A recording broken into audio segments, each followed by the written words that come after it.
सबसे पहले भगवान विष्णु ने किस पर किया था सुदर्शन चक्र का प्रहार? आइए मैं आपको बताती हूँ। भगवान विष्णु का नाम चक्रधर है। इनका यह नाम इसलिए है क्योंकि उनकी उंगली में सुदर्शन नाम चक्र घूमता रहता है। इस चक्र के विषय में कहा जाता है कि यह अमोघ है और जिस पर भी इसका प्रहार होता है उसका अंत करके ही लौटता है। भगवान विष्णु ने जब श्री कृष्ण रूप में अवतार लिया था तब भी उनके पास यह चक्र था। इसी चक्र से इन्होंने जरासंध को पराजित किया था।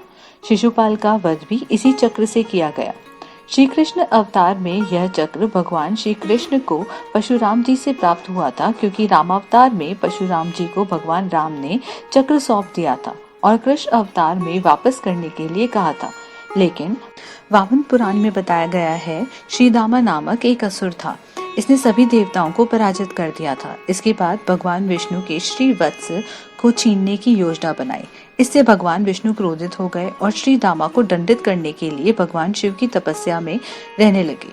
भगवान विष्णु की तपस्या से प्रसन्न होकर के शिव जी ने भगवान विष्णु को एक चक्र प्रदान किया जिसका नाम सुदर्शन चक्र था।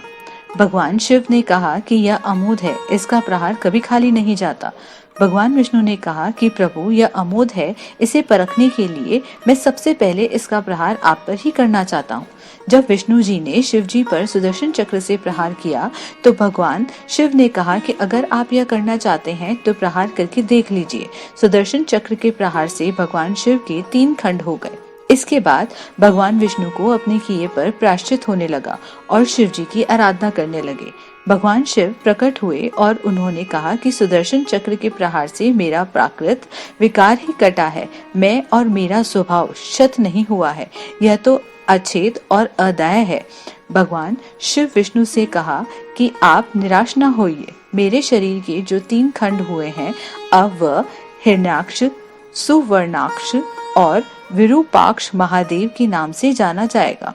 भगवान शिव अब इन तीनों रूप में भी पूजे जाते हैं। इसके बाद भगवान विष्णु ने श्रीदामा से युद्ध किया और सुदर्शन चक्र से उसका वध कर दिया। इसके बाद से सुदर्शन चक्र भगवान विष्णु के साथ सदैव रहने लगा। आशा है मेरे द्वारा दी गई जानकारी आपको पसंद आई होगी। कोई भी गलती हो तो क्षमा करें।